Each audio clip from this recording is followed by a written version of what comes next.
சோனாவை வந்து சின்ன வயசுல உங்களுக்கு யார் இது கற்றுக் கொடுத்தது? தம்மடிக்கு கற்றுக் கொடுத்தது? சின்ன வயசுல எல்லாம் கத்துக்கல. உங்களுக்கு ஞாபகம் இருக்கா, கனிமொழின்னு ஒரு படம் எடுத்தேன். ஆமா, தயாரிப்பாளராங்க. அதுக்கு முன்னாடி இன்னொரு படம் 2010 பாக்யராஜ்னு ஆமா. பிரேம்ஜி வச்சு start. First day shooting spot நல்லா ஞாபகம் இருக்கு. முகப்பேர் ஜங்ஷனில் நாங்கள் ஷூட் போயிட்டுருக்கு.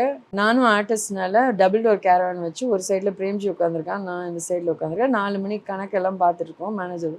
மேனேஜர் இன்னொருத்தரோட உட்காந்து கணக்கு. சடனாக ஒரு சிலுமிஷா சவுண்டு கேட்குது. அட பாவி அப்படின்னு சொல்லி போய் கதவை தட்டுறேன். பிரேம் என்னடா பண்ணுற அப்படின்னு. அவன் அலறி கதவை திறந்து பாருங்க இங்கே யாரும் இல்லை, எனக்கும் கேட்குது அப்படின்னா. பார்த்தா இப்படி அப்படியே சுற்றி சுற்றி பார்க்குற சவுண்ட் கேட்டுட்டே இருக்கு. பேச்சுவார்த்தை வேறு. எப்படி என்ன பேச்சுவார்த்தை? பேரம் பேசிட்டு இருக்காங்க ஒரு விஷயம், உங்களுக்கு சொல்லியிருக்கேன்னு நினைக்கிறேன். ஓகேங்களா? அப்போ என்னன்னா அந்த கேரவன் கர்ட்டனை திரும்பி பார்த்தா அந்த சைடில் மேனேஜரு ஒரு ஜூனியர் ஆர்டிஸ்ட்டை ரேட் பேசிட்டு இருக்காரு.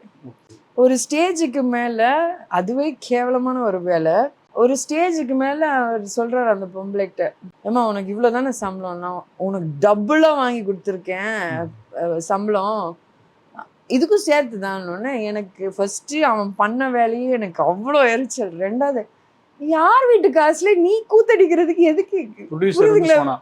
ஆனா நடந்து இறங்கி போன ஓங்கி ஒரு அறை விட்டு பெப்சிலாம். அதுக்கப்புறம் அவங்கள்ட்டையும் சொல்லி என்ன நினைச்சிட்டு இருக்காங்க அப்படின்னு சொல்லி இந்த இஷ்யூ சார்ட் அவுட். ஆனா என்னால தாங்க முடியல. பக்கத்துல பிரேம் தான் இருந்தான். அவன்கிட்ட இருந்து தம்மா வாங்கினதுங்க, தெரியாதனமா வாங்கி அடிச்சிட்டேன் அன்னைக்கு மாட்டினது. சோனா வந்து இந்த அளவுக்கு ஆளாக்குனது பிரேம்ஜிக்கு பெருமை. பாவம், அவனுக்கெல்லாம் ஒண்ணும் உண்மையாவே அவன் பாவம். இதெல்லாம்